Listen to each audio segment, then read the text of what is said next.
स्वागत है आपका हमारे चैनल में, जहां हर कहानी में छिपा है रोमांच, भावनाएं और जिंदगी की सच्चाई। तो चलिए दोस्तों, बिना देर किए शुरू करते हैं आज की कहानी। दोस्तों, आप लोग वीडियो कहां से देख रहे हैं कमेंट में जरूर बताएं। तो चलिए कहानी शुरू करते हैं। पूस की ठंडी रात थी। आसमान में धुंध ऐसी छाई थी कि तारे भी रजाई ओढ़कर सो गए मालूम होते थे। पिपली गांव के बीचों बीच स्थित पुरानी बरगद के पेड़ के नीचे बनी चौपाल पर आज अच्छी खासी भीड़ जमा थी। दिन भर की हाड़तोड़ मेहनत के बाद गांव के किसान, मजदूर और कुछ राहगीर अलाव आग के चारों ओर घेरा बनाकर बैठे थे।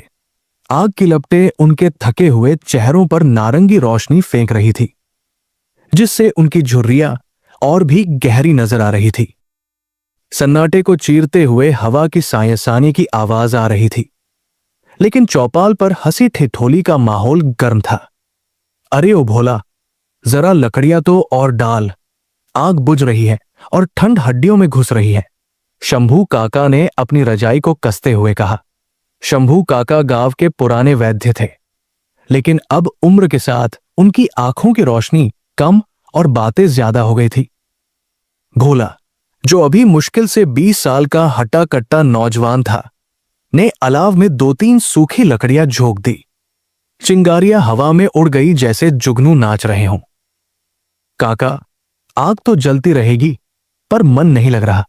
आज कोई नया किस्सा हो जाए, भोला ने उत्सुकता से कहा। उसके साथ बैठे उसके दोस्तों बिरजू और लखन ने भी हाँ में सिर हिलाया। किस्सा सुनना है तो रमोला काकी की तरफ देखो, मेरे पास तो बस दवाइयों के नुस्खे बचे हैं। शंभू काका ने हंसते हुए अपनी बगल में बैठी एक बुजुर्ग महिला की ओर इशारा किया। रमोला काकी, जिनकी उम्र 70 के पार थी, गांव की सबसे पुरानी बाशिंदी थी। उनके चेहरे पर समय का नक्शा खिंचा था, लेकिन आंखों में गजब की चमक थी।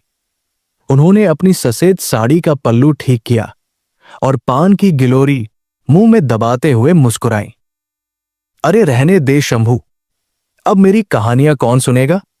आजकल के बच्चों को तो शहर की बातें भाती है, रमोला काकी ने नखरे से कहा, लेकिन अंदर से वो भी कहानी सुनाने को बेताब थी। नहीं काकी, आपकी कहानियों जैसा स्वाद तो नानी के गुड़ वाले लड्डू में भी नहीं है। सुनाओ ना, वो सेठ गिरधारी लाल वाली हवेली का क्या हुआ था? गांव की नई बहू विमला, जो घूंघट काढ़े थोड़ी दूर बैठी थी, ने धीरे से कहा। रमोला काकी की आंखों में एक पुरानी याद तैर गई। उन्होंने एक गहरी सांस ली, अलाव की ओर हाथ बढ़ाकर तापा और फिर अपनी खनकती हुई आवाज में बोलना शुरू किया। अच्छा तो सुनो, बात बहुत पुरानी है। तब शायद तुम लोगों के दादा परदादा भी घुटनों के बल चलते होंगे। हमारे पिपली गांव से कोसों दूर नीलगढ़ नाम का एक बहुत ही समृद्ध कस्बा हुआ करता था। वहां की जमीन सोना उगलती थी और वहां के व्यापारी राजाओं जैसी शान रखते थे। भीड़ शांत हो गई, सिर्फ आग के चटकने की आवाज आ रही थी। रमोला काकी का जादू शुरू हो चुका था। नीलगढ़ में एक बहुत बड़ी हवेली थी, जिसे लोग शीश महल कहते थे। उस हवेली के मालिक थे सेठ गिरधारी लाल। नाम जैसा भारी, वैसा ही उनका काम और दौलत थी। उनका कपड़े और मसालों का इतना बड़ा व्यापार था कि पूरब से लेकर पश्चिम तक के बंजारे उन्हीं का माल ढोते थे। सेठ गिरधारी लाल दिल के बुरे नहीं थे, पर उन्हें एक ही नशा था, नफासत का। वे हर चीज में ऐसी कोमलता और रईसी ढूंढते थे कि कभी कभी तो देखने वाले भी दंग रह जाएं। कैसे थे सेठ जी? काकी, क्या राजाओं जैसे दिखते थे? नन्हे राजू ने अपनी मां की गोद से सिर निकालकर पूछा। काकी हंस पड़ी। अरे नहीं रे पगले, सेठ जी कद में छोटे और पेट में गोलमटोल थे। हमेशा मलमल का कुर्ता और सिर पर गुलाबी पगड़ी पहनते थे। उनकी मूछें ऐसी थी जैसे मानो किसी ने गालों पर काली कमान खींच दी हो।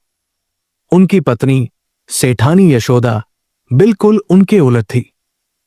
वो सीधी सादी, धार्मिक और घर गृहस्थी संभालने वाली महिला थी। उन्हें दिखावे से सख्त नफरत थी। तो फिर समस्या क्या थी? भोला ने पूछा। समस्या थी उनके 3 बेटे और उनके लिए बहुएं ढूंढने की जिद। काकी ने अपनी आवाज धीमी करते हुए कहा, जैसे कोई राज की बात बता रही हो। सेठ गिरधारी लाल के 3 बेटे थे। सबसे बड़ा विहान, मंझला अमन और सबसे छोटा नयन।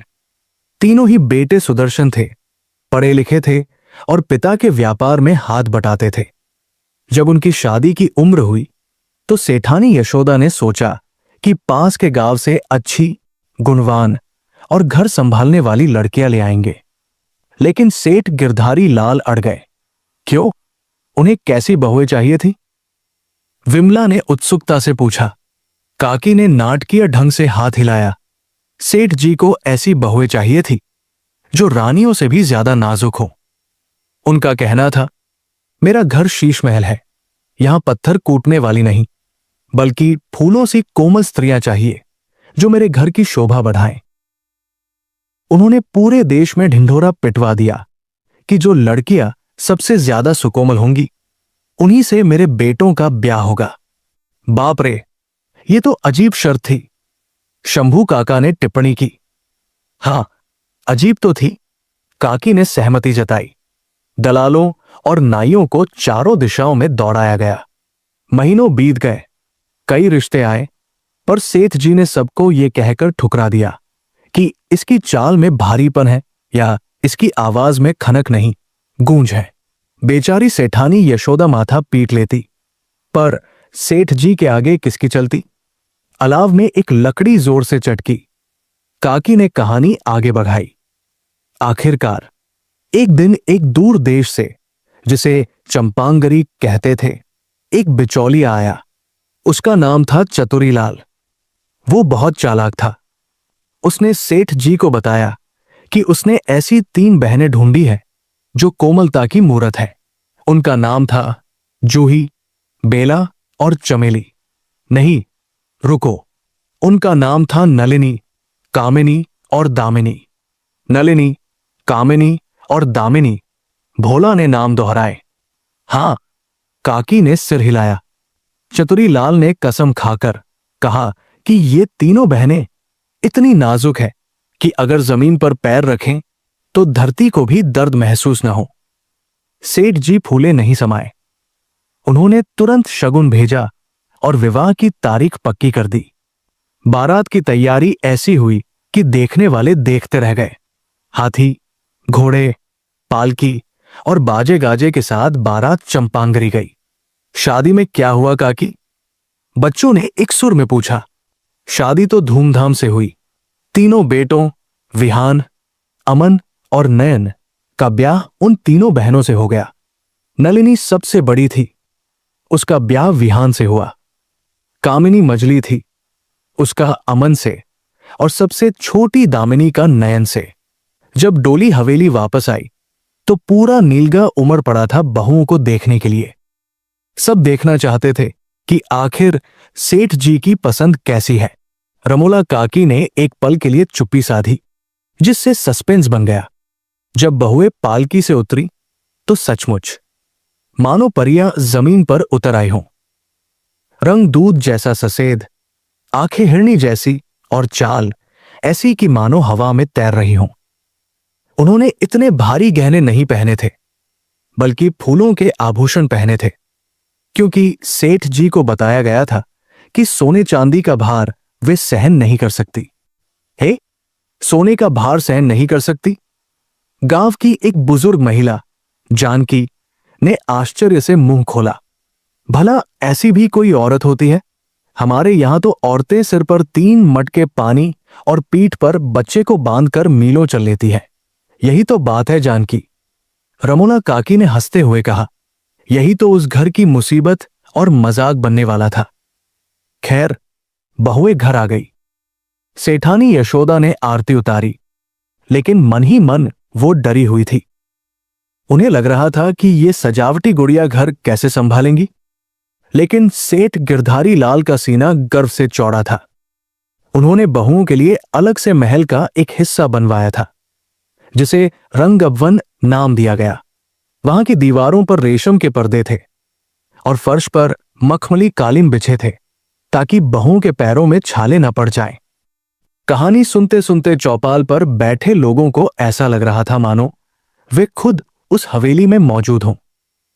रात गहरी हो रही थी, लेकिन किसी को नींद की परवाह नहीं थी। अब सुनो, असली तमाशा तो शादी के बाद शुरू हुआ। काकी ने आंखों में चमक लाते हुए कहा। विहान, अमन और नैन अपनी अपनी पत्नियों पर लट्टू थे। वे भी पिता की तरह ये मान बैठे थे कि उनकी पत्नियां दुनिया की सबसे नाजुक स्त्रियां हैं। वे उन्हें धूप में नहीं निकलने देते, जोर से बात नहीं करते। यहां तक कि हवेली के नौकरों को भी हुक्म था कि बहुओं के सामने धीरे चलें, ताकि हवा के झोंके से उन्हें परेशानी न हो। हद हो गई। लखन ने घुटने पर हाथ मारा। हां, हद तो हो गई थी। पहली सुबह जब बहुएं रसोई में जाने लगी रस्म के लिए, तो सेठ जी ने रोक दिया। बोले, खबरदार, मेरी बहुएं चूल्हे की आंच के पास नहीं जाएंगी, उनका रंग काला पड़ जाएगा। रसोई महराज, रसोइया संभालेंगे। सेठानी यशोदा ने सिर पकड़ लिया। उन्होंने धीरे से सेठ जी से कहा, अजी सुनिए, बहुएं घर की लक्ष्मी होती हैं। कामकाज नहीं करेंगी तो क्या सिर्फ बैठी रहेंगी? सेठ जी ने मूंछों पर ताव देते हुए कहा, भाग्यवान, ये साधारण औरतें नहीं हैं, ये कलाकृतियां हैं। इन्हें सिर्फ निहारना ही काफी है। काकी ने थोड़ा पानी पिया और फिर बोली, गांव वालों, तुम सोचो, जिस घर में बहुओं को फूल की तरह रखा जाए, वहां क्या होता है? आलस और नखरे। लेकिन ये सिर्फ नखरे नहीं थे, ये एक प्रतियोगिता बन गई थी। तीनों बहनों में आपस में होड़ लग गई कि कौन सबसे ज्यादा नाजुक है। होड़? कैसी होड़? विमला ने पूछा। यही कि किसे सबसे कम तकलीफ में सबसे ज्यादा दर्द होता है। काकी खिलखिलाकर हंसी। नलिनी सोचती थी कि मैं सबसे बड़ी हूं तो मैं सबसे ज्यादा कोमल होनी चाहिए। कामिनी और दामिनी भी पीछे नहीं थी। वे तीनों दिन भर अपने रंगभवन में बैठी रहती। नौकरानियां उनके बाल संवारती, इत्र लगाती और वे बस लेटे लेटी बातें करती। एक दिन की बात है, काकी ने स्वर बदला। अब वो एक खास घटना सुनाने जा रही थी। सेठ जी ने एक बड़ा भोज रखा। आसपास के जमींदारों और व्यापारियों को बुलाया गया। मकसद था अपनी बहुओं की सुंदरता और नजाकत का प्रदर्शन करना। हवेली को दुल्हन की तरह सजाया गया। खुशबूदार फूलों से पूरा आंगन महक रहा था। संगीतकार बुलाए गए थे जो धीमी धीमी धुन बजा रहे थे। मेहमान आए, उन्होंने खाना खाया और फिर आंगन में मसंद लगाकर बैठ गए। सेठ गिरधारी लाल ने गर्व से अपने बेटों को इशारा किया कि बहुओं को लाया जाए। तीनों बहुएं, नलिनी, कामिनी और दामिनी, धीरे धीरे संभल संभल कर कदम रखते हुए आईं। उन्होंने इतने महीन कपड़े पहने थे जो मकड़ी के जाले से भी हल्के थे। वे आकर अपने पतियों के पास बैठ गई। एक मोटे व्यापारी, जिनका नाम सेठ करोड़ीमल था, ने पान चबाते हुए पूछा, गिरधारी जी, सुना है आपकी बहुएं बहुत नाजुक है, क्या ये सच है या बस सुनी सुनाई बातें हैं? सेठ गिरधारी लाल ने मुस्कुराते हुए कहा, सेठ जी, आप खुद देख लीजिए। मेरी बड़ी बहू नलिनी तो गुलाब की पंखुड़ी का भार भी मुश्किल से सह पाती है। तभी वहां एक अजीब घटना घटी, रमोला काकी ने रहस्यमयी अंदाज में कहा। और यहीं से हमारी कहानी का असली मोड़ आता है। उस रात 3 घटनाएं हुई जिन्होंने साबित कर दिया कि कोमलता की हद क्या होती है। लेकिन क्या वह सचमुच कोमलता थी या कोई वहम या फिर कुछ और? भोला ने उतावलेपन में पूछा, क्या हुआ काकी? जल्दी बताओ।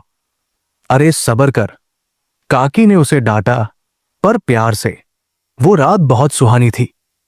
चांद पूरा खिला हुआ था, ठंडी हवा चल रही थी। सबसे पहले बात आई बड़ी बहू नलिनी की। वो अपने पति विहान के साथ बगीचे के पास वाले चबूतरे पर बैठी थी। वहां पास ही एक छोटा सा तालाब था जिसमें कमल के फूल खिले थे। विहान अपनी पत्नी को खुश करना चाहता था। उसने सोचा, अपनी सुंदर पत्नी के बालों में एक फूल लगा दूं। विहान उठा, तालाब के किनारे गया और एक बहुत ही सुंदर गुलाबी कमल का फूल तोड़ा। वो फूल लेकर नलिनी के पास आया। नलिनी शर्मा रही थी। विहान ने बड़े प्यार से, बिल्कुल रुई के फाहे की तरह, वो फूल नलिनी की तरफ बढ़ाया ताकि उसके जोड़े में लगा सके। लेकिन जैसे ही वो फूल नलिनी के पास लाया, बस छूने ही वाला था, काकी रुक गई। सब सांस रोके देख रहे थे। क्या हुआ? सब एक साथ बोले। विहान ने मजाक मजाक में उस फूल से नलिनी के कंधे पर हल्के से थपकी दी। मारना तो दूर, बस छुआ भर था। और गजब हो गया। नलिनी ऐसे चीखी जैसे उसे किसी बिच्छू ने डंक मार दिया हो। हाय मैया, कहती हुई वो वही लुढ़क गई। हे, फूल से? शंभू काका की आंखें फटी रह गई। हां, फूल से, काकी ने सिर हिलाया। विहान घबरा गया। उसने नलिनी को उठाया। देखा तो जहां फूल लगा था, वहां की चमड़ी लाल हो गई थी। नीला निशान पड़ गया था और देखते ही देखते वहां सूजन आ गई। नलिनी बेहोश हो गई थी। हवेली में कोहराम मच गया। वैद्य जी को बुलाओ, वैद्य जी को बुलाओ की आवाजें आने लगी। सेठानी यशोदा दौड़ कर आई। क्या हुआ मेरी बच्ची को? विहान ने रोते हुए कहा, मां, मैंने तो बस कमल का फूल छुआया था। मेहमान हैरान थे। सेठ करोड़ीमल ने कहा, वाह, इसे कहते हैं नजाकत। फूल की चोट से बेहोश हो गई। सेठ गिरधारी लाल की छाती गर्व से और फूल गई। हालांकि बहू बेहोश थी, पर उनकी बात सच साबित हो रही थी। रमोला काकी ने चारों ओर देखा। सबके चेहरों पर अविश्वास और हंसी का मिलाजुला भाव था। वैद्य जी आए, लेप लगाया, तब जाकर नलिनी को होश आया।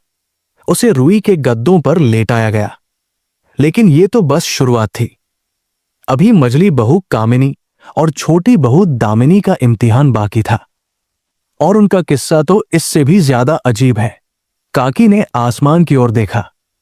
चांद अब सिर पर आ गया है। आज के लिए इतना ही काफी है। अगर सारी कहानी आज ही सुन लोगे तो कल के लिए क्या बचेगा? नहीं काकी, नहीं, सब चिल्लाए।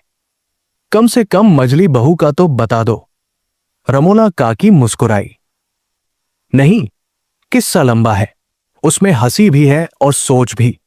कल इसी अलाव के पास फिर मिलेंगे, तब बताऊंगी कि चांदनी रात ने मझली बहू के साथ क्या किया और धान कूटने की आवाज ने छोटी बहू का क्या हाल किया।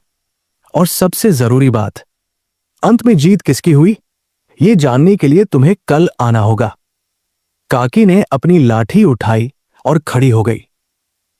चलो भोला, मुझे घर छोड़ दे, मेरी बहू इंतजार कर रही होगी। भीड़ धीरे धीरे छंटने लगी। लेकिन हर किसी की जुबान पर बस एक ही चर्चा थी। क्या सच में कोई इतना नाजुक हो सकता है कि फूल से घायल हो जाए? सब कल की रात का इंतजार करने लगे। पिपली गांव की वो रात कहानियों के जादू में लिपटी हुई सो गई। अगली शाम पिपली गांव में अंधेरा घिरते ही चौपाल पर फिर से रौनक हो गई थी। कल की अधूरी कहानी ने सबके मन में ऐसी खलबली मचा दी थी कि आज लोग समय से पहले ही आ डटे थे। अलाव जला दिया गया था। लपटें कल से भी ऊंची उठ रही थी, मानो आग भी सुनने को बेताब हो कि आगे क्या हुआ। भोला ने आज अपने घर से भुने हुए शकरकंद लाकर सबको बांटे थे। मुंह में मिठास और कानों में कहानी। सर्दियों की रात का इससे बेहतर इंतजाम और क्या हो सकता था? अरे, काकी अभी तक नहीं आई। लखन ने बेचैनी से रमोला काकी के घर की तरफ जाने वाली पगडंडी को घूरते हुए कहा, आ रही होंगी, बुगापा है भाई। पैरों में वो बात कहा रही जो जवानी में हिरनी जैसी थी। शंभू काका ने शकरकंद का छिलका उतारते हुए कहा। तभी लकड़ी की खटखट आवाज सुनाई दी और रमोला काकी अपनी पुरानी शॉल ओढ़े धीरे धीरे आती दिखाई दी। लो, आ गई हमारी कथावाचिका। विमला ने चहकते हुए काकी के बैठने के लिए अपनी दरी का कोना साफ किया। काकी ने बैठते ही एक लंबी सांस ली। उफ, आज तो जोड़ों में दर्द ज्यादा है, पर तुम लोगों के लटके हुए चेहरे मुझसे देखे नहीं गए, इसलिए चली आई। काकी, दर्द वर्द सब भूल जाओगी, बस वो बताओ कि मझली बहू का क्या हुआ? कल तो बड़ी बहू फूल की चोट से ढेर हो गई थी। भोला ने उतावलेपन में पूछा। रमोला काकी की आंखों में चमक लौट आई। उन्होंने अलाव की आंच महसूस की और कहानी का धागा वहीं से पकड़ा जहां कल छोड़ा था। हाँ, तो सुनो, कल मैंने बताया था कि कैसे बड़ी बहू नलिनी कमल के फूल की एक मामूली सी थपकी से बेहोश हो गई थी। उस घटना ने पूरे नीलगढ़ कस्बे में तहलका मचा दिया था। लोग हैरान थे, पर सेठ गिरधारी लाल का सीना गर्व से 56 इंच का हो गया था। उन्हें लगा कि उनकी खोज सफल रही, पर उन्हें क्या पता था कि कुदरत अभी उनकी और परीक्षा लेने वाली है। काकी ने आवाज को थोड़ा रहस्यमय बनाया। हवेली में नलिनी का इलाज चल रहा था। उसे मखमली बिस्तरों में दबाकर रखा गया था। ये सब देखकर मजली बहू कामिनी के मन में एक अजीब सी कसक उठी। कामिनी मंझले बेटे अमन की पत्नी थी। अमन सेठ जी के तीनों बेटों में सबसे ज्यादा शौकीन और शायराना मिजाज का था। उसे कविताएं पढ़ने का, चित्रकारी करने का और चांद तारों को निहारने का बड़ा शौक था। शायराना मिजाज मतलब कामधाम नहीं करता था। गांव की एक बुजुर्ग काका हरिया ने तंज कसा। काकी हंसी। अरे हरिया, अमीरों के चोचले अलग होते हैं, काम तो मुनीम करते थे। अमन बाबू तो बस इत्र लगाकर हवेली में घूमते थे। खैर, कामिनी बहुत सुंदर थी। उसका रंग ऐसा था जैसे कच्चा दूध और आंखें ऐसी मानो नींद से भरी हों।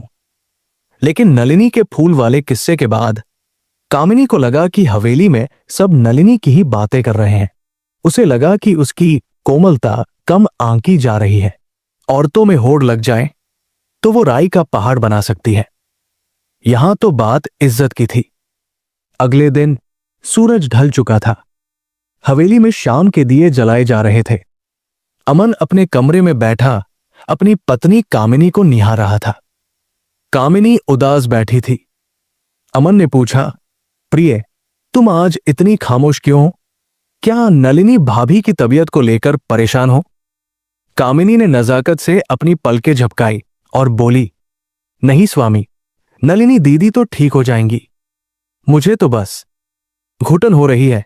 इस बंद कमरे में इन मोटे पर्दों के पीछे मेरा दम घुटता है। काकी ने श्रोताओं की ओर देखा। असल में उसे घुटन नहीं, बस अपनी नजाकत दिखाने का मौका चाहिए था। अमन, जो अपनी पत्नी पर जान छिड़कता था, तुरंत पिघल गया। बोला, अरे ये कौन सी बड़ी बात है? चलो आज हम खुली हवा में बैठेंगे। आज शरद पूर्णिमा की रात है, चांद पूरा खिला है। हम छत पर चलेंगे। शरद पूर्णिमा, विमला ने आह भरी। कितनी सुंदर रात होती है वो। हाँ, काकी बोली, सुंदर तो होती है, पर इन नाजुक कलियों के लिए तो आफत थी। अमन और कामिनी छत पर जाने के लिए तैयार हुए। कामिनी ने उस रात सफेद रंग की साड़ी पहनी थी जिसमें चांदी के तार जड़े थे। वो साक्षात चांदनी का टुकड़ा लग रही थी। अमन उसका हाथ पकड़कर जैसे कांच की गुड़िया को संभाल रहा हो, धीरे धीरे सीढ़ियां चढ़कर छत पर ले गया। नीलगढ़ की वो रात गजब की थी। आसमान साफ था और चांद इतना चमकीला था कि सुई गिर जाए तो दिख जाए। छत पर ठंडी ठंडी हवा चल रही थी।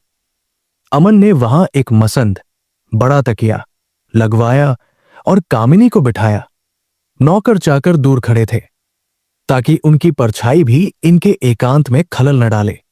अमन ने कामिनी का हाथ अपने हाथ में लिया और चांद की तरफ इशारा करते हुए बोला, देखो कामिनी, वो चांद भी तुम्हारे सामने फीका लग रहा है। काकी रुकी और चेहरे पर एक व्यंग्यात्मक मुस्कान लाई। परदेसियों, प्यार की बातें तो ठीक थी, लेकिन गड़बड़ तब हुई जब अमन का ध्यान हटा। उसने जोश में आकर छत की मुंडेर की तरफ इशारा किया जहां चांदनी सीधी पड़ रही थी। उसने कहा, चलो उस तरफ चलकर खड़े होते हैं, वहां से पूरा नीलगढ़ दिखाई देगा। कामिनी उठी, उसकी पायल छन छन बजी। वो धीरे धीरे चलते हुए उस जगह आई जहां चांदनी एकदम सीधी दूध की धार की तरह बरस रही थी। जैसे ही वो छाया से निकलकर चांदनी में आई। बस एक पल, सिर्फ एक पल लगा। सन्नाटा छा गया। अलाव की लकड़ी चटकने की आवाज भी बम जैसी लगी। क्या हुआ काकी? क्या वो पिघल गई? नन्हे राजू ने डरते हुए पूछा। पिघली तो नहीं, पर जो हुआ वो उससे कम भी नहीं था। काकी ने आंखें बड़ी करते हुए कहा।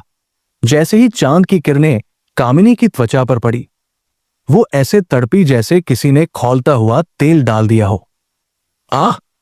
जड़ गई, मर गई। उसकी चीख से सन्नाटा टूट गया। है? चांदनी से जल गई। भोला अपनी जगह से उछल पड़ा। काकी, गप तो नहीं मार रही? धूप से जलना सुना है, आग से जलना सुना है, ये ठंडी चांदनी से कौन जलता है भाई? काकी ने गंभीरता से सिर हिलाया। भोला, यही तो उस शीश महल की माया थी। हम जैसे धूप में तपकर लोहे बने लोगों को ये मजाक लगता है, पर उस सेठ की दुनिया ही अलग थी। कामिनी वही गिर पड़ी। अमन हक्का बक्का रह गया। उसने दौड़कर उसे संभाला। क्या हुआ कामिनी? क्या हुआ? कामिनी बेहोश हो रही थी, पर उसने करहाते हुए कहा, स्वामी, ये चांद, इसकी आग मुझसे बर्दाश्त नहीं हो रही। मेरा बदन जल रहा है। अमन ने देखा तो उसके रोंगटे खड़े हो गए। जहां जहां चांदनी पड़ी थी, उसके खुले हाथों पर, उसके गले पर, वहां सचमुच छाले पड़ गए थे। त्वचा लाल हो गई थी और फफोले उठने लगे थे, जैसे सचमुच आग ने छू लिया हो। चौपाल पर बैठे लोग अवाक थे। शंभू काका ने अपना चश्मा ठीक किया। विज्ञान के हिसाब से तो ये नामुमकिन है, पर कहानियों में तो पत्थर भी बोलते हैं। आगे क्या हुआ? आगे? काकी ने हाथ नचाया। आगे तो वही हुआ जो नलिनी के साथ हुआ था, पर उससे 4 गुना ज्यादा शोर। अमन ने जोर जोर से चिल्लाना शुरू किया। कोई है? दौड़ो, बचाओ! चांद ने हमला कर दिया है। हवेली के नौकर मशाले लेकर दौड़े। सेठ गिरधारी लाल और सेठानी यशोदा अपनी नींद हराम करके छत पर पहुंचे। जब उन्होंने मजली बहू का हाल देखा तो सेठानी यशोदा तो अपना सिर पीटने लगी। बोली, हे भगवान! एक फूल से घायल हो गई, दूसरी चांदनी से जल गई। ये कैसी बहुएं आई हैं मेरे घर? ये घर है या अस्पताल? गांव वाले खिलखिलाकर हंस पड़े। विमला ने पल्लू से मुंह छिपाकर हंसी रोकी। पर सेठ गिरधारी लाल? काकी ने फिर से सेठ के घमंड की नकल उतारी। सेठ जी परेशान तो थे, पर उनकी मूछें अब भी तनी थी। उन्होंने तुरंत हुक्म दिया, जल्दी खिड़कियां बंद करो, पर्दे गिरा दो। इस दुष्ट चांदनी की एक किरण भी मेरी बहू तक नहीं पहुंचनी चाहिए। कामिनी को गोद में उठाकर नीचे लाया गया। उसे एक ऐसे कमरे में लिटाया गया जहां घप अंधेरा था। मोटे मोटे काले पर्दे लटका दिए गए। नीलगढ़ के सबसे बड़े वैद्यों की फौज फिर बुलाई गई। किसी ने मलाई का लेप लगाया, किसी ने चंदन घिसा, किसी ने गुलाब जल के पट्टे रखे। वैद्य जी ने नब्ज टटोलते हुए कहा, सेठ जी, आपकी बहू अत्यंत सुकोमल है। चंद्र किरणों की कठोरता इसका शरीर सहन नहीं पाया। इसे अब से अमावस्या की रात में ही बाहर निकलने की इजाजत दीजिएगा। अमावस्या की रात? लखन हंसा। मतलब डायन की तरह अंधेरे में घूमेगी? काकी ने उसे घूरा। मजाक मत उड़ा लखन, अमीरों की बीमारियां भी रहीस होती हैं। खैर, 2 दिन तक कामिनी का बुखार नहीं उतरा। पूरी हवेली में मातम जैसा माहौल था। नौकर दबी जुबान में बातें कर रहे थे। रसोइया, जिसका नाम मंगल था, उसने अपनी पत्नी से कहा, अरे भाग्यवान, तू ही भली है जो दिन भर खेत में काम करके भी शाम को मेरे पैर दबा देती है।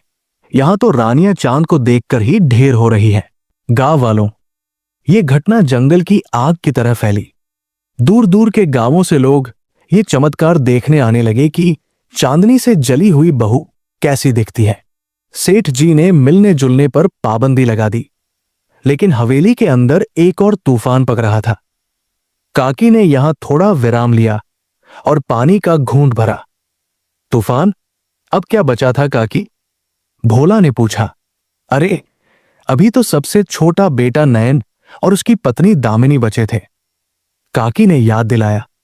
बड़ी बहू फूल से घायल, मझली चांदनी से जली, अब छोटी बहू दामिनी पर क्या गुजर रही होगी, सोचो।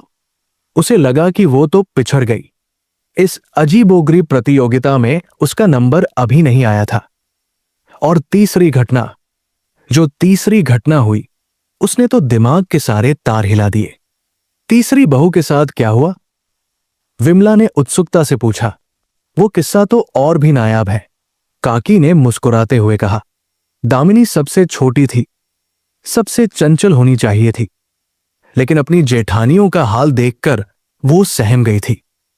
या शायद वो मौके की तलाश में थी।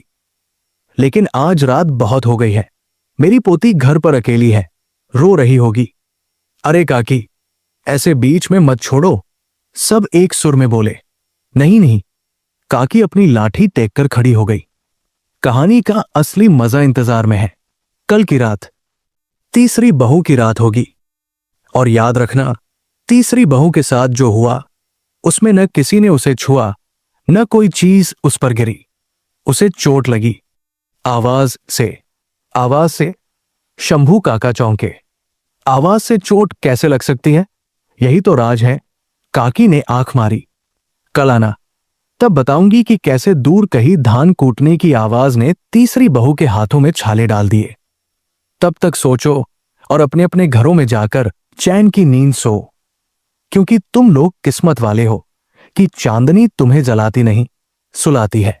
काकी धीरे धीरे अंधेरे में ओझल हो गई, लेकिन पीछे छोड़ गई ढेर सारे सवाल और अचरज।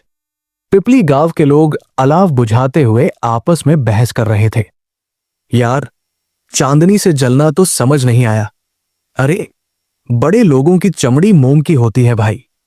कल जरूर आएंगे। आवाज से चोट लगने वाली बात तो जादू जैसी लगती है। और इस तरह पिपली गांव फिर से एक नए इंतजार की चादर ओढ़कर सो गया।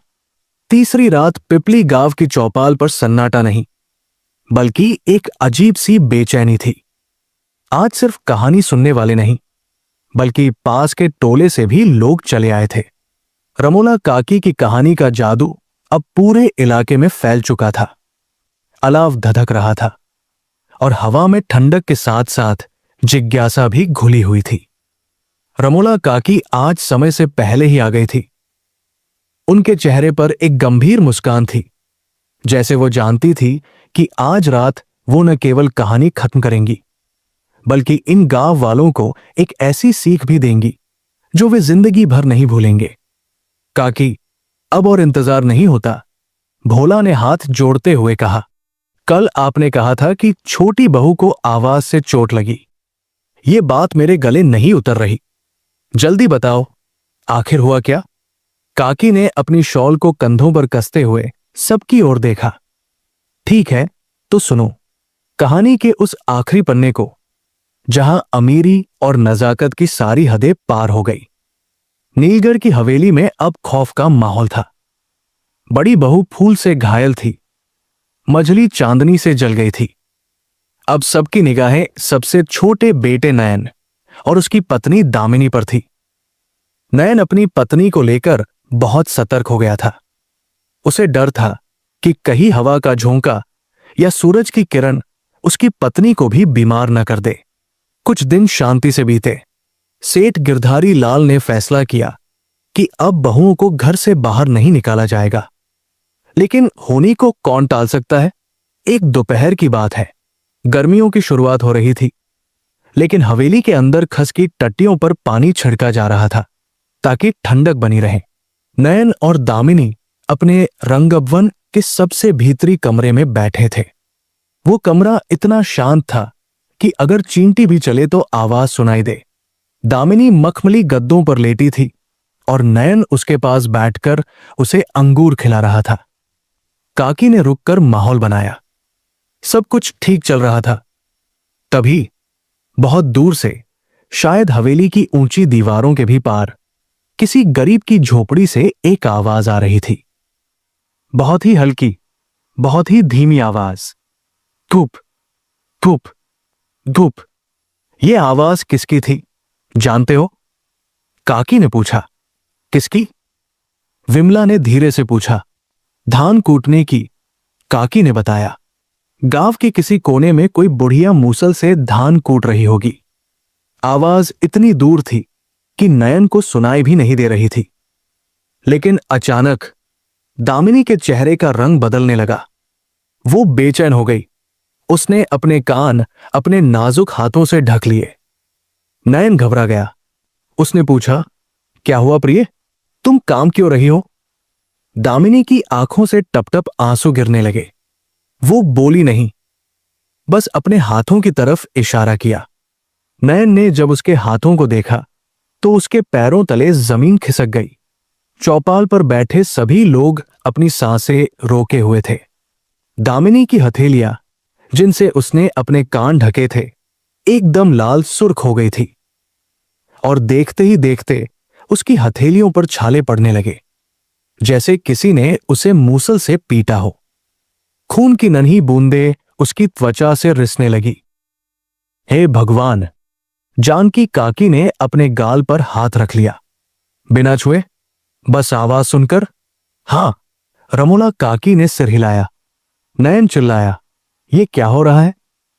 दामिनी ने करहाते हुए कहा, स्वामी, वो आवाज, वो कठोर प्रहार, वो धमक मेरे कानों से होकर मेरे दिल पर लग रही है। मुझे ऐसा लग रहा है जैसे वो मूसल धान पर नहीं, मेरी छाती पर चल रहा है। मैं ये कठोरता से नहीं पा रही। वैद्य फिर बुलाए गए।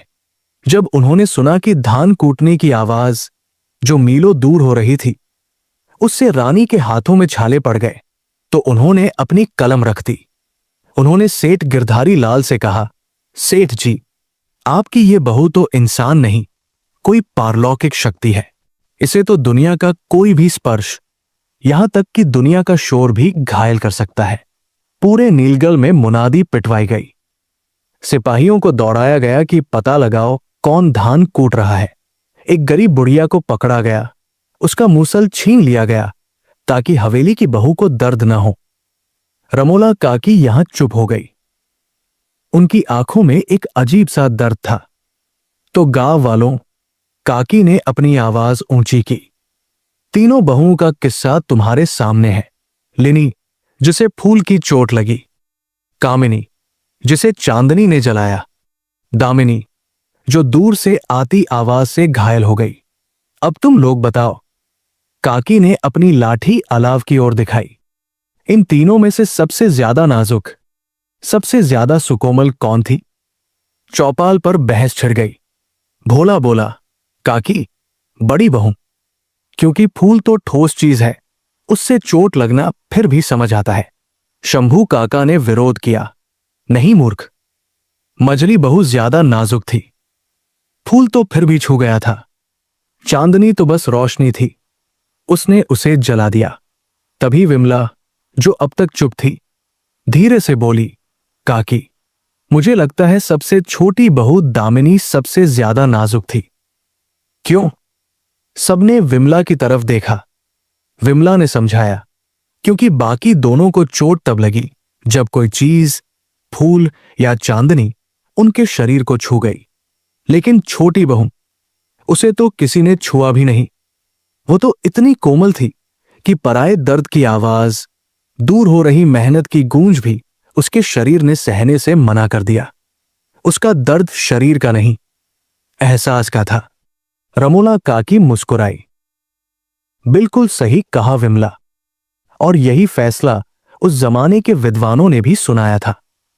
उन्होंने कहा था, जो स्पर्श से घायल हो वो कोमल है, जो किरण से घायल हो वो अति कोमल है, लेकिन जो सिर्फ कष्ट की ध्वनि मात्र से घायल हो जाए, उससे ज्यादा नाजुक इस धरती पर कोई नहीं। सेठ गिरधारी लाल ने छोटी बहू को विजेता माना और उसे रुई के महलों में रखा। सब लोग वाहवाह करने लगे। क्या कहानी थी काकी, मान गए उन रानियों को। लेकिन रमोला काकी के चेहरे पर अब हंसी नहीं थी, वो गंभीर हो गई। अलाव की आग अब धीमी हो रही थी।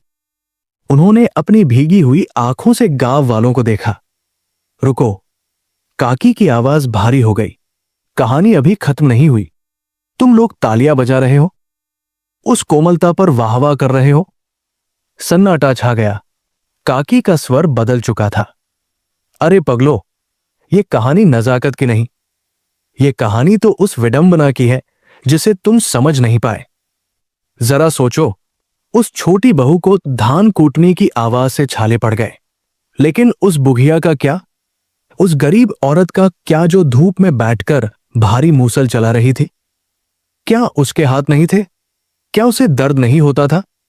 भोला, लखन और शंभू काका के चेहरे उतर गए। ये बात किसी ने सोची ही नहीं थी। काकी ने अपना हाथ आगे किया। उनका हाथ झुर्रियों से भरा, खुरदुरा और कड़ा था। देखो इन हाथों को, काकी ने कहा। मैंने पूरी उम्र खेतों में हल जोता है, पत्थर तोड़े हैं, चूल्हे की आग में रोटियां सेंकी है। मेरे हाथों में छाले पड़े, फूटे और फिर खाल बन गए। क्या मैं कोमल नहीं थी जब मैं पैदा हुई थी? क्या विमला, जो कल प्रसव की पीड़ा सहकर आज फिर गाय का गोबर उठाने आई है, वो कोमल नहीं है? गांव वाले स्तब्ध थे। कहानी का मजाक अब एक गहरे सच में बदल रहा था। सेठ गिरधारी लाल की बहुओं की कोमलता असल में एक बीमारी थी, एक अभिशाप था। जो इंसान फूल का भार न सह सके, चांदनी से जल जाए और मेहनत की आवाज से घायल हो जाए, वो जिंदा लाश के समान है। वो जीवन का क्या आनंद लेगा? वो अपने बच्चे को गोद में कैसे उठाएगा? वो किसी के आंसू कैसे पोंछेगा? काकी की आंखों से एक आंसू लुढ़क कर उनके गाल पर आ गया। असली कोमलता चमड़ी में नहीं, दिल में होती है, और असली ताकत सहने में होती है, टूटने में नहीं। तुम लोग उन रानियों की किस्मत पर रश्क मत करो। रश्क करना है तो अपनी घर की औरतों पर करो, जो दिन भर कांटों भरे रास्तों पर चलती है, फिर भी रात को मुस्कुराकर तुम्हें खाना परोसती है। वो बुढ़िया जिसका मूसल छीन लिया गया था, वो असली रानी थी, क्योंकि वो अपना पेट पालने के लिए पसीना बहा रही थी। अलाव लगभग बुझ चुका था, लेकिन लोगों के दिलों में एक नई रोशनी जल उठी थी। भोला उठा और उसने रमोला काकी के पैर छुए। काकी, आपने तो हमारी आंखें खोल दी। हम नाहक ही उस रईसी पर मोहित हो रहे थे, जो असल में खोखली है। शंभू काका ने भी सिर हिलाया। सच कहा रमोला, लोहा तप कर ही आकार लेता है। वो रानियां तो कांच थी, और हम सब मिट्टी के बर्तन हैं, जो आग में पककर मजबूत होते हैं। विमला ने अपना घूंघट थोड़ा पीछे किया और गर्व से अपने खुरदरे हाथों को देखा। आज उसे अपने हाथों पर शर्म नहीं, गर्व महसूस हो रहा था। रमोला काकी उठीन अपनी लाठी टेकते हुए बोली, चलो अब सो जाओ। कल सुबह फिर वही मेहनत करनी है, लेकिन याद रखना, तुम सब 3 नाजुक फूलों से कहीं ज्यादा सुंदर और कीमती हो, क्योंकि तुम जिंदगी से भागते नहीं, उसे जीते हो। गांव वाले अपने अपने घरों की ओर चल पड़े। आसमान में चांद अब भी चमक रहा था, वही चांदनी जिसने कहानी में कामिनी को जला दिया था, आज पिपली गांव के मेहनतकश लोगों को मीठी नींद की थपकी दे रही थी। और दूर कहीं किसी घर से फिर से चक्की पीसने की आवाज आने लगी, जो अब किसी को चुभ नहीं रही थी, बल्कि जिंदगी का संगीत लग रही थी। तो दोस्तों, ये कहानी कैसी लगी कमेंट में जरूर बताएं। चलिए चलते हैं अगली कहानी की तरफ। सूरज की पहली किरणें चंदनपुर की पहाड़ियों को चूम रही थी। गांव के बीचों बीच बना राघव निवास बाहर से जितना भव्य और सुंदर दिखता था, उसके अंदर की दीवारों में उतना ही गहरा अंधेरा छिपा था। पक्षियों की चहचहाहट के साथ सुबह तो हो गई थी, लेकिन गौरी की सुबह सूरज निकलने से बहुत पहले ही शुरू हो चुकी थी। रसोई घर में बर्तनों के खटकने की आवाज आ रही थी। गौरी, जिसकी उम्र अभी खेलने कूदने की थी, चूल्हे के सामने बैठी रोटियां सेक रही थी। धुएं से उसकी आंखें जल रही थी, लेकिन उसे रुकने की इजाजत नहीं थी। अरे ओ गौरी, महारानी, अभी तक चाय नहीं बनी क्या? आंगन से एक कर्कश और तीखी आवाज गूंजी। ये आवाज चंपा की थी, गौरी की बड़ी मां। गौरी घबरा गई। उसने जल्दी से पल्लू से अपना पसीना पोंछा और कप में चाय छानते हुए कांपती आवाज में बोली, जी। जी बड़ी माँ, बस ला रही हूं। गौरी ट्रे में चाय और बिस्कुट रखकर बाहर आंगन की तरफ दौड़ी। वहां चंपा एक बड़े से लकड़ी के झूले पर बैठी अपनी साड़ियों का हिसाब लगा रही थी। पास में ही राघव, बड़े पापा, अखबार पढ़ रहे थे।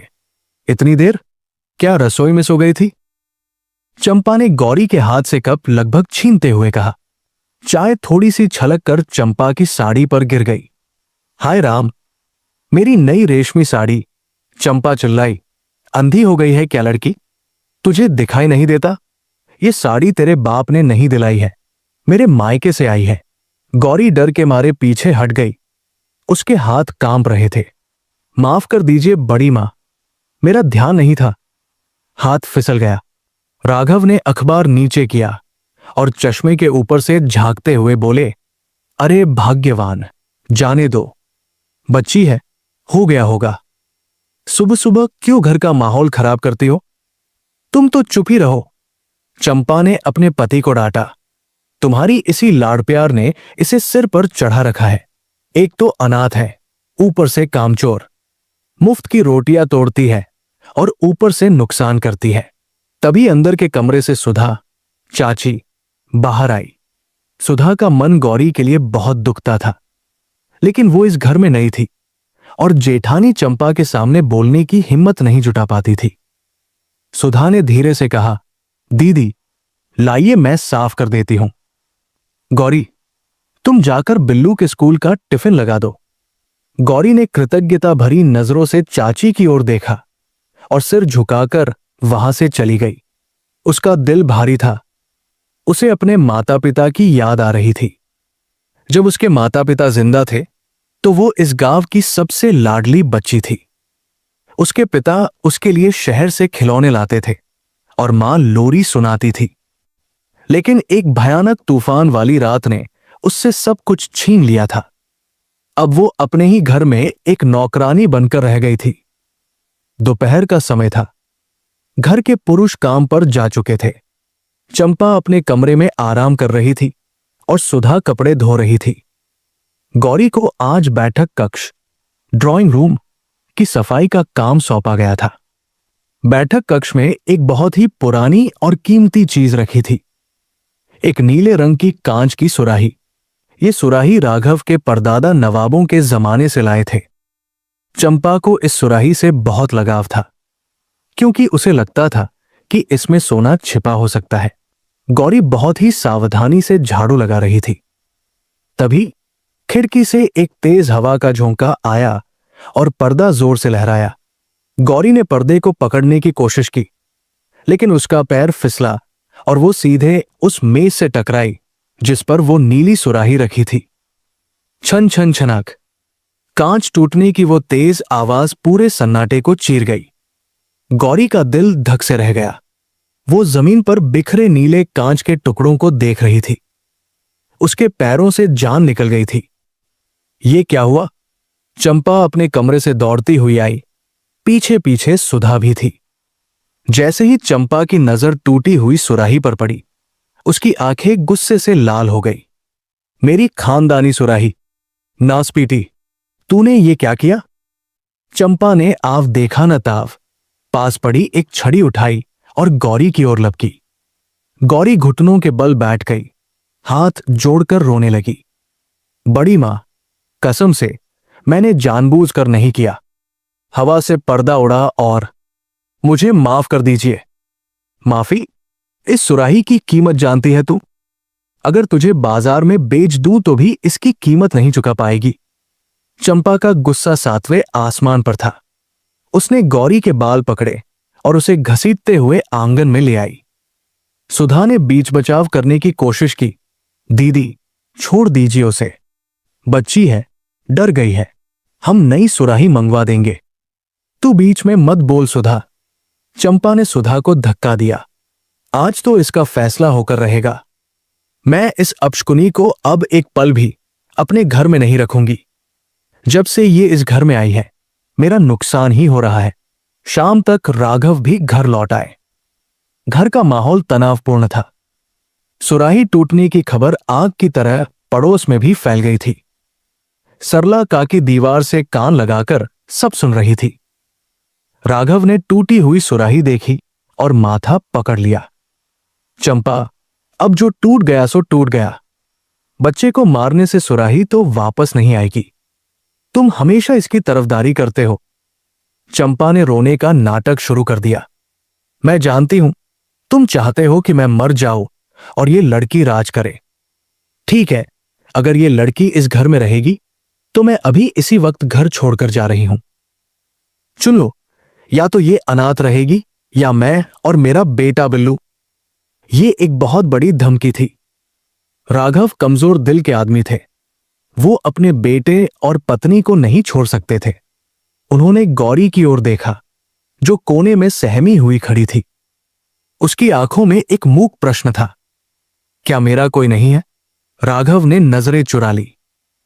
उन्होंने भारी मन से कहा, गौरी, मुझे लगता है तुम्हें कुछ दिन के लिए कहीं और चले जाना चाहिए।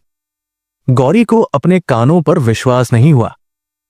बड़े पापा, आप मुझे निकाल रहे हैं? चंपा ने जीत की मुस्कान के साथ कहा, कुछ दिन नहीं, हमेशा के लिए। निकल जा मेरे घर से, और खबरदार जो दोबारा इस गली में भी नजर आई। गौरी ने सुधा चाची की तरफ देखा। सुधा रो रही थी, लेकिन बेबस थी। गौरी ने अपने आंसू पोंछे। उसे समझ आ गया था कि अब ये घर उसका नहीं रहा। उसने अपने फटे पुराने कपड़ों की छोटी सी पोटली उठाई। उसमें उसकी मां की दी हुई एक पुरानी कंघी और पिता की एक छोटी सी फोटो थी। शाम गहरा रही थी। सूरज ढल चुका था और चंदनपुर के जंगलों की ओर जाने वाला रास्ता अंधेरे में डूब रहा था। जा रही हूं बड़ी मां, गौरी ने कांपते स्वर में कहा। शायद मेरा नसीब ही ऐसा है, पर भगवान सब देख रहा है। गौरी ने घर की चौखट लांघी। पीछे मुड़कर उसने उस घर को देखा जहां उसका बचपन बीता था। दरवाजा जोर से बंद कर दिया गया। अब वो सड़क पर अकेली थी। गांव के लोग अपने अपने घरों के दरवाजे बंद कर चुके थे।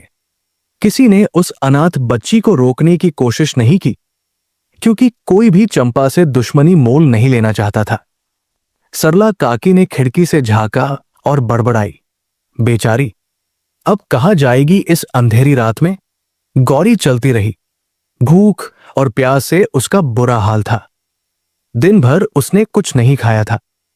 गांव की सीमा समाप्त हो गई और घना जंगल शुरू हो गया। लोग कहते थे कि चंदनपुर के जंगल, जिसका नाम नीलवान था, में अजीबोगरीब जानवर और शक्तियां रहती है। वहां रात को कोई नहीं जाता था। लेकिन गौरी के पास कोई विकल्प नहीं था। ठंडी हवा चल रही थी और सूखे पत्तों की सरसराहट डरावनी लग रही थी। चलते चलते वो बहुत थक गई। जंगल के बीच में उसे एक पुराना खंडहर जैसा कुआं दिखाई दिया। वो उसके पास बैठ गई। मां, बाबूजी, आप मुझे अपने पास क्यों नहीं बुला लेते? वो सिसक सिसक कर रोने लगी। तभी झाड़ियों में कुछ हलचल हुई। सर सर सर, गौरी डर के मारे सिमट गई। क्या कोई जंगली जानवर है या कोई भूत? तभी झाड़ियों से दो चमकीली नीली आंखें दिखाई दी। गौरी की सांसें अटक गई। उसने देखा कि एक विशालकाय जीव धीरे धीरे उसकी तरफ बढ़ रहा है। वो कोई साधारण जानवर नहीं था। वो एक सफेद बारसिंगा था, लेकिन उसका आकार किसी हाथी जितना बड़ा था और उसके सींग चांदी की तरह चमक रहे थे। गौरी को भागना चाहिए था, लेकिन उसके पैरों ने जवाब दे दिया था। वो बस उस अद्भुत और डरावने जीव को देखती रही। बारसिंगा उसके एकदम करीब आ गया। उसकी गर्म सांसें गौरी के चेहरे पर लग रही थी। गौरी ने अपनी आंखें बंद कर ली, ये सोचकर कि अब उसका अंत निश्चित है। मुझे मत मारो, गौरी बुदबुदाई।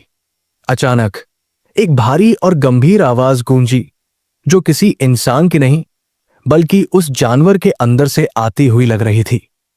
तुम इंसान यहां क्यों आई हो?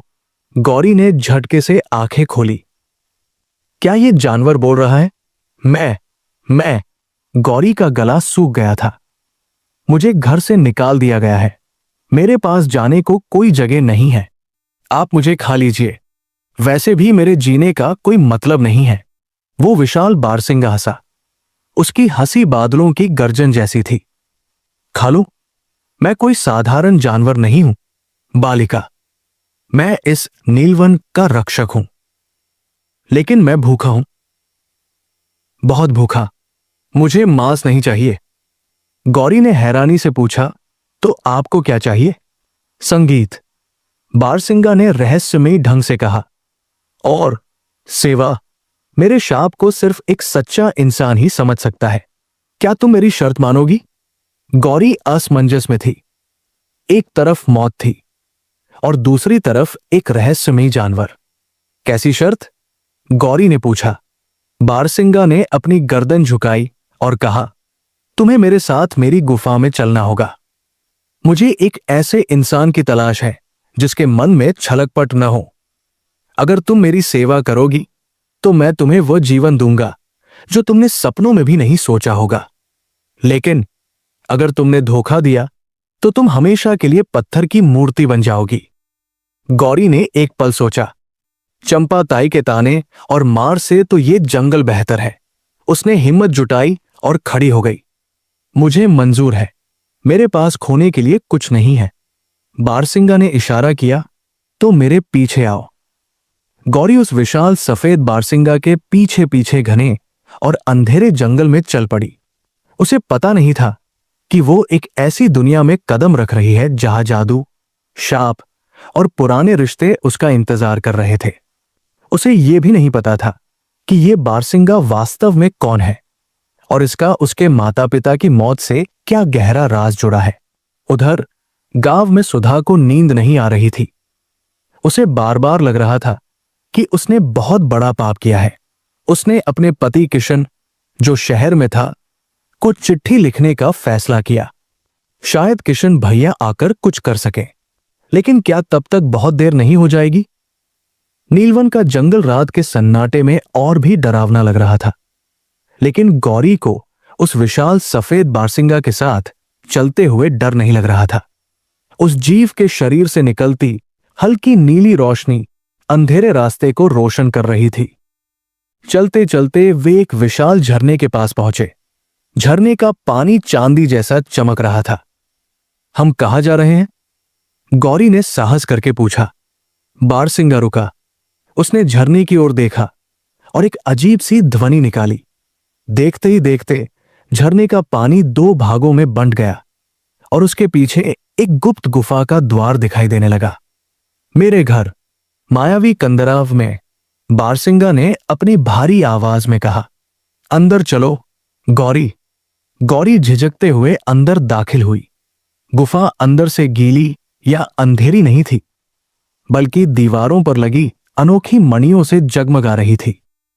गुफा के बीचों बीच एक साफ पानी का कुंड था और एक तरफ सूखी घास का बिस्तर लगा था।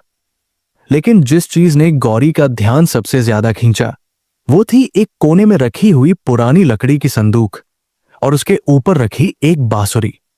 बैठ जाओ, बारसिंगा ने कहा और खुद जमीन पर बैठ गया। उसकी सांसें तेज चल रही थी, जैसे वो बहुत थक गया हो। मैं बहुत कमजोर हो चुका हूं। मेरा श्राप मुझे हर दिन अंदर से खोखला कर रहा है। गौरी को दया आ गई। मैं आपके लिए क्या कर सकती हूं? आपको भूख लगी होगी।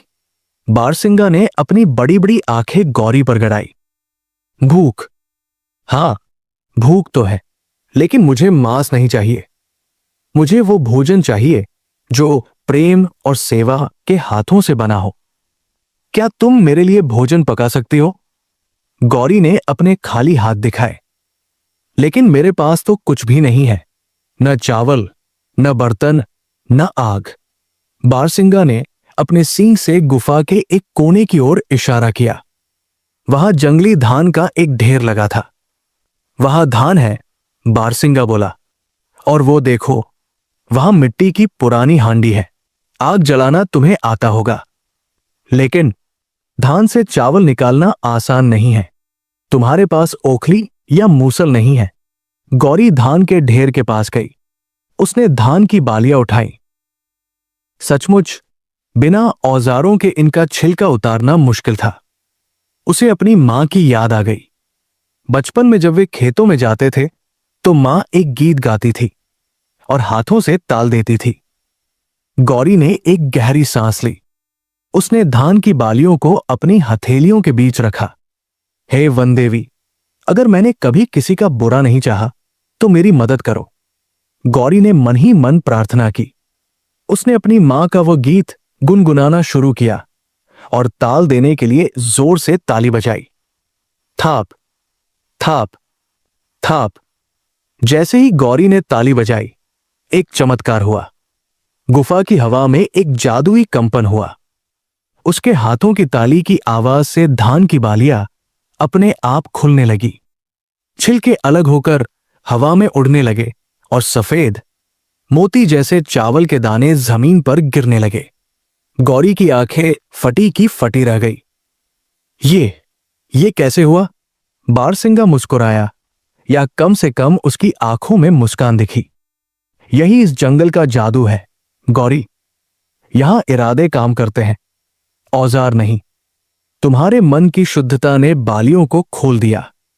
गौरी ने जल्दी जल्दी चावल बटोरे। उसने पत्थरों को रगड़कर आग जलाई और हांडी में झरने का पानी लेकर चावल पकने रख दिए। थोड़ी देर में गुफा में पकते हुए चावल, भात की सौंधी सौंधी खुशबू फैल गई। गौरी ने पास के पेड़ से 2 बड़े पत्ते तोड़े। उसने भात परोसा। लीजिए, भोजन तैयार है। गौरी ने पत्ता बारसिंगा के आगे सरकाया। बारसिंगा ने उसे सूंघा। वर्षों हो गए मुझे इंसानी हाथों का बना खाना देखे हुए। जैसे ही बारसिंगा ने पहला कौर खाया, उसका शरीर कांपने लगा। उसकी सफेद चमड़ी और ज्यादा चमकने लगी। उसे लगा जैसे उसके शरीर में नई जान आ गई हो। अद्भुत, बारसिंगा तृप्त होकर बोला। गौरी, तुमने आज मुझे जीवन दान दिया है, अब तुम भी खा लो। गौरी ने भी कई दिनों बाद पेट भर खाना खाया। खाने के बाद उसे नींद आने लगी। वो सूखी घास पर लेट गई। उसे विश्वास नहीं हो रहा था कि वो एक जंगली जानवर की गुफा में सबसे ज्यादा सुरक्षित महसूस कर रही है। उधर राघव निवास में सुबह का सन्नाटा पसरा था, लेकिन ये शांति तूफान से पहले की थी। चंपा ताई बहुत खुश थी। वो रसोई में गुनगुना रही थी। चलो, बला टली, अब वो मनहूस चेहरा नहीं देखना पड़ेगा। तभी दरवाजे पर दस्तक हुई। ये मुनीम जी थे, जो जमीन जायदाद का हिसाब रखते थे। राघव बाहर आए। क्या बात है मुनीम जी, इतनी सुबह? मुनीम जी ने चश्मा ठीक करते हुए कहा। राघव बाबू, मैं पुराने कागजात देख रहा था। गौरी के पिता यानी आपके छोटे भाई ने अपनी वसीयत में लिखा था कि जब गौरी 18 साल की हो जाएगी तो उसके हिस्से की सारी जमीन और हवेली का पिछला हिस्सा उसके नाम हो जाएगा। और कल ही वो 18 साल की हुई है। चंपा, जो दरवाजे के पीछे खड़ी सुन रही थी, एकदम से बाहर कूद पड़ी। क्या वसीयत? लेकिन वो लड़की तो भाग गई, घर छोड़कर चली गई। अब वो जमीन हमारी हुई ना? मुनीम जी ने सिर हिलाया। इतना आसान नहीं है भाभी जी। अगर गौरी को भगोड़ा साबित करना है तो पुलिस में रपट लिखवानी होगी। और अगर वो वापस आ गई तो? चंपा का चेहरा गुस्से से लाल हो गया। वो वापस नहीं आएगी, उसे आना भी नहीं चाहिए। उसने राघव की ओर देखा। सुनो जी, तुम्हें शहर जाना होगा। कुछ भी करो, उस वकील का मुंह पैसों से भर दो और वो जमीन बिल्लू के नाम करवाओ। मुझे वो जमीन चाहिए। वहीं पास खड़ी सुधा चाची का दिल जोर जोर से धड़कने लगा। उसे अब समझ आया कि चंपा दीदी ने गौरी को निकालने की इतनी जल्दी क्यों की थी। यह सब पहले से रचा गया षड्यंत्र था। सुधा ने ठान लिया, वो अब चुप नहीं रहेगी। उसने चुपके से पिछले दरवाजे से निकलकर डाकघर की ओर दौड़ लगाई। उसे अपने पति किशन को तुरंत बुलाना था। वापस गुफा में सुबह हो चुकी थी। गौरी की आंख खुली तो उसने देखा कि बारसिंगा गुफा के मुहाने पर खड़ा होकर बाहर देख रहा है। गौरी, बारसिंगा ने बिना मुड़े कहा। मेरी शक्ति थोड़ी वापस आई है, लेकिन मेरे असली रूप में आने के लिए इतना काफी नहीं है। गौरी उसके पास गई। आपका असली रूप? आप कौन है और आपको यह श्राप किसने दिया? बारसिंगा की आंखों में गहरा दर्द तैर गया। ये एक लंबी कहानी है, लेकिन तुम्हें यह जानना जरूरी है। मैं इसी गांव चंदनपुर का रहने वाला था। मेरा नाम वीरेंद्र था। गौरी चौंक गई। वीरेंद्र, ये नाम मैंने सुना है। मेरे पिता अक्सर अपने बचपन के दोस्त वीरेंद्र का जिक्र करते थे, जो सालों पहले जंगल में गायब हो गया था। बारसिंगा, वीरेंद्र ने सिर हिलाया। हां, मैं तुम्हारे पिता का मित्र था और मुझे गायब नहीं किया गया था, मुझे फंसाया गया था। एक ऐसी औरत ने जो काले जादू में माहिर थी। उसे मेरी दौलत चाहिए थी। जब मैंने उसे अपनी जमीन देने से मना किया तो उसने मुझे छल से जंगल में बुलाया और मुझ पर यह पशुरूप का श्राप डाल दिया। वो औरत कौन थी? गौरी ने पूछा, हालांकि उसके मन में एक डरावना संदेह उठ रहा था। वो अपनी पहचान हमेशा छुपा कर रखती थी। बारसिंगा ने कहा, लेकिन मुझे याद है कि उसके हाथ की कलाई पर एक सांप के आकार का काला तिल था। गौरी के पैरों तले जमीन खिसक गई। उसे चक्कर आने लगा। सांप के आकार का तिल, उसने ये तिल देखा था।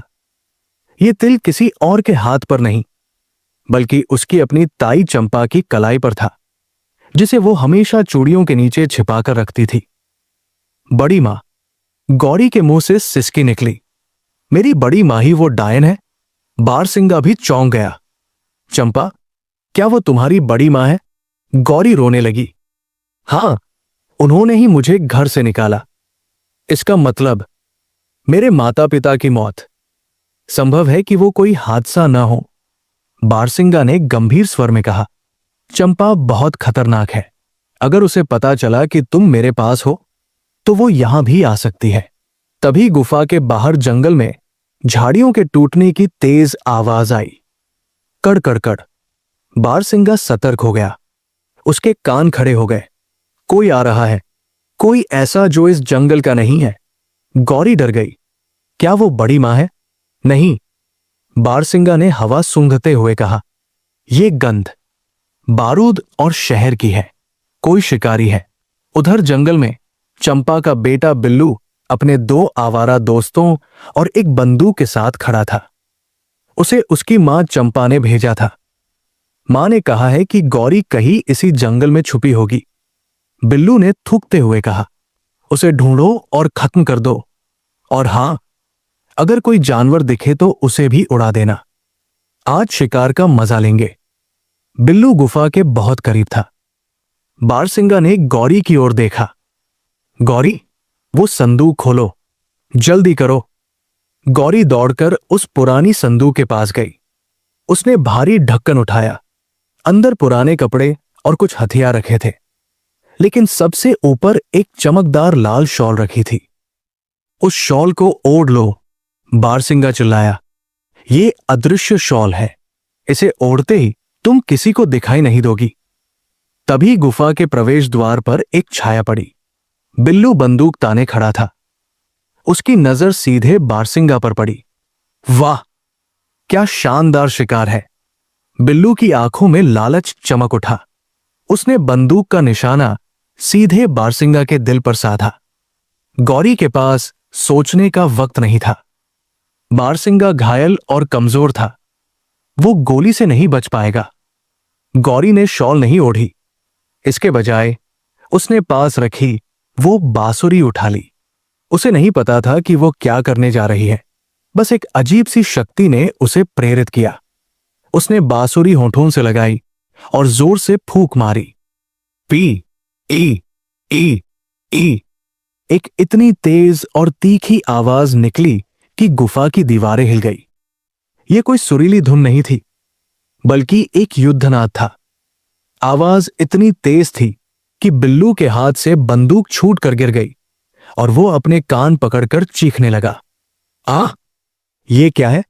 मेरे कान। बांसुरी से नीली तरंगे निकली और सीधे बिल्लू और उसके दोस्तों से टकराई।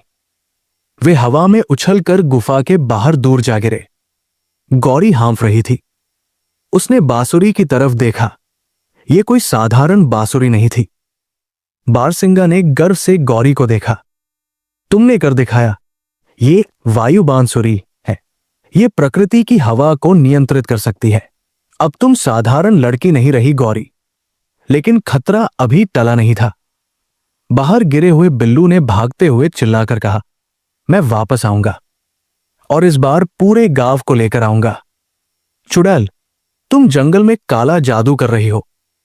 गौरी ने बारसिंगा की तरफ देखा। अब हम क्या करेंगे? वे लोग वापस आएंगे। बारसिंगा ने एक गहरा निर्णय लिया। हमें जगह बदलनी होगी, लेकिन उससे पहले तुम्हें अपने माता पिता की मौत का सच जानना होगा। और वो सच चंपा के उस पुराने संदूक में बंद है जो वो अपने कमरे में रखती है। मुझे वापस घर जाना होगा। गौरी घबराई। हां, बारसिंगा बोला, लेकिन इस बार नौकरानी बनकर नहीं। इस बार तुम जाओगी अपनी नई शक्तियों के साथ। हमें उस सांप के तिल वाली डायन का अंत करना होगा। सूरज ढलने वाला था। गौरी ने बारसिंगा, वीरेंद्र की आंखों में देखा। काका, आप यही गुफा में सुरक्षित रहें, मैं अभी आती हूं। वीरेंद्र ने चिंता जताई। संभल कर बेटी, चंपा के पास काली शक्तियां हैं। गौरी ने वो लाल रंग की जादुई शॉल ओढ़ी। शॉल ओढ़ते ही उसका शरीर हवा में विलीन हो गया। अब वहां सिर्फ हवा थी, गौरी नहीं। वो हवा की गति से जंगल पार करती हुई गांव की ओर भागी। राघव निवास में सन्नाटा था, क्योंकि बिल्लू और चंपा गांव वालों को इकट्ठा करने चौपाल पर गए थे। घर में सिर्फ सुधा चाची और राघव ताऊजी थे। अदृश्य गौरी दबे पांव चंपा के कमरे में दाखिल हुई। कमरा अगरबत्तियों और अजीब जड़ी बूटियों की गंध से भरा था। गौरी ने पलंग के नीचे रखा वो पुराना लोहे का संदूक खींच निकाला। ताला लगा था। गौरी ने पास पड़ा पत्थर उठाया और खटक ताला तोड़ दिया। संदूक खुलते ही गौरी की आंखों में आंसू आ गए। उसमें उसके पिता की घड़ी और मां के कंगन रखे थे, लेकिन सबसे नीचे एक काली डायरी और एक काले नाग की मूर्ति थी। गौरी ने डायरी खोली। उसमें चंपा की लिखावट थी। आज मैंने राघव के भाई की गाड़ी के ब्रेक फेल करवा दिए। अब सारी जमीन हमारी होगी। बस वीरेंद्र का डर है, उसे मैंने जानवर बना दिया है। जिस दिन वो मरेगा, मेरा राज हमेशा के लिए दफन हो जाएगा। हे भगवान! गौरी के मुंह से सिसकी निकल गई। तभी कमरे का दरवाजा खुला। सुधा चाची हाथ में पूजा की थाली लिए खड़ी थी। उन्हें लगा कमरे में कोई है, पर कोई दिख नहीं रहा था। कौन है वहां? सुधा ने डरते हुए पूछा। गौरी ने शॉल हटा दी। वो अचानक हवा से प्रकट हो गई। सुधा चीखने वाली थी कि गौरी ने उसके मुंह पर हाथ रख दिया। चाची, शोर मत मचाना, मैं हूं गौरी। सुधा रो पड़ी और गौरी को गले लगा लिया। बेटी, तू जिंदा है? बिल्लू कह रहा था कि तूने कोई भूत पा लिया है। भाग जा यहां से, वे लोग तुझे मारने आ रहे हैं। गौरी ने वो डायरी दिखाई। मैं नहीं भागूंगी चाची, पाप का घड़ा भर चुका है। देखिए, मेरे माता पिता एक्सीडेंट में नहीं मरे थे, बड़ी मां ने उन्हें मारा था। सुधा कांप उठी।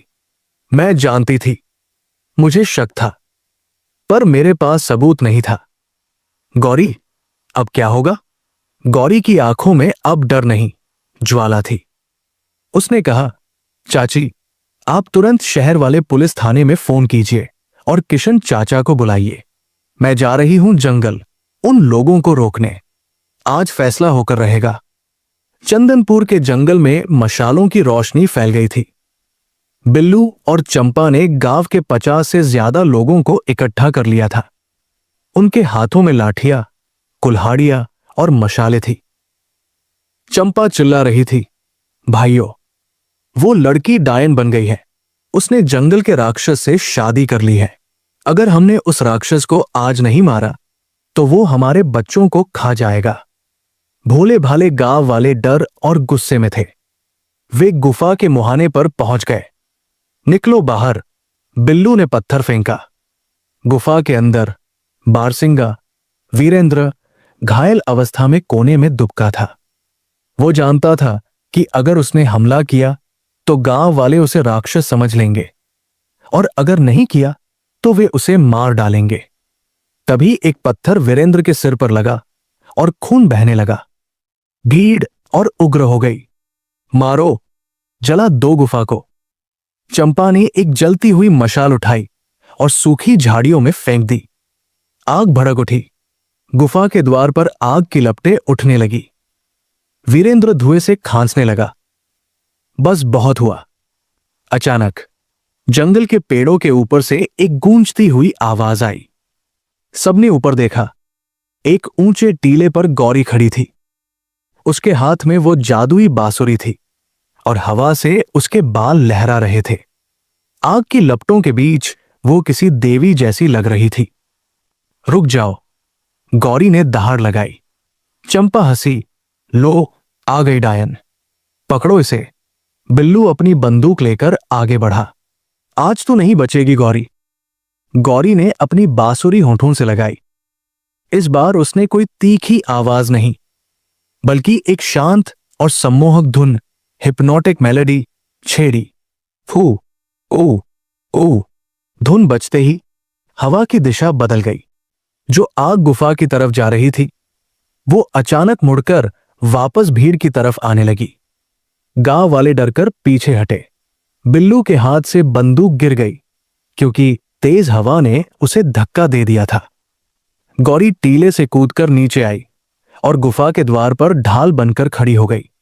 खबरदार, अगर किसी ने भी एक कदम आगे बढ़ाया, जिसे आप राक्षस कह रहे हैं, वो इस जंगल का रक्षक है। चंपा भीड़ को चीरती हुई आगे आई। पागल मत बनो, ये जानवर आदमखोर है। अगर तू इतनी सच्ची है तो साबित कर। सुना है तेरी मां कहती थी कि तू धान से चमत्कार कर सकती है। हिम्मत? चंपा जानती थी कि गौरी के पास चावल नहीं है। वो उसे झूठा साबित करना चाहती थी। गौरी ने एक गहरी सांस ली। ये वही पल था जिसका वनदेवी ने संकेत दिया था। उसने भीड़ के सामने अपने खाली हाथ फैलाए। चंपा चिल्लाई, नहीं, इसे मत खाने दो। वो दौड़ी, लेकिन अदृश्य दीवार से टकराकर गिर पड़ी।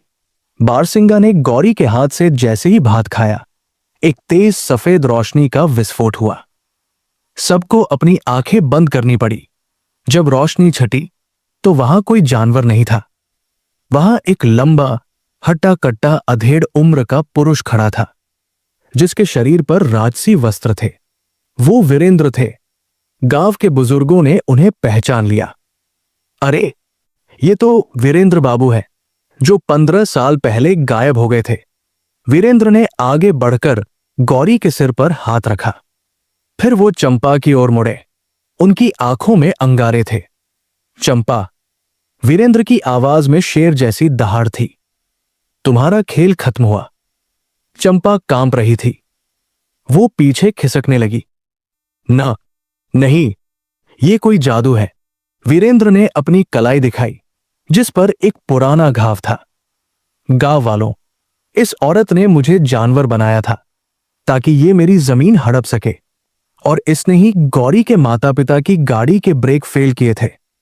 सबूत देखना है? तभी जंगल के रास्ते पर पुलिस की जीप और किशन चाचा, गौरी के चाचा, की गाड़ियां रुकी। सुधा ने पुलिस को सब बता दिया था और वो डायरी पुलिस के हवाले कर दी थी। इंस्पेक्टर ने डायरी लहराते हुए कहा, चंपा देवी और बिल्लू, तुम दोनों को हत्या और धोखाधड़ी के इल्जाम में गिरफ्तार किया जाता है। बिल्लू ने भागने की कोशिश की, लेकिन गौरी ने अपनी बांसुरी से हवा का एक ऐसा घेरा बनाया कि वो जमीन पर गिर पड़ा। चंपा ने आखिरी दाव खेला। उसने अपनी कमर से एक खंजर निकाला और गौरी की तरफ फेंका। अगर मैं नहीं बचूंगी तो तुझे भी नहीं छोड़ूंगी। लेकिन खंजर गौरी तक पहुंचने से पहले ही हवा में रुक गया। वीरेंद्र ने उसे हवा में ही पकड़ लिया था। अब तुम किसी को चोट नहीं पहुंचा सकती। पुलिस ने चंपा और बिल्लू को हथकड़ी लगा दी।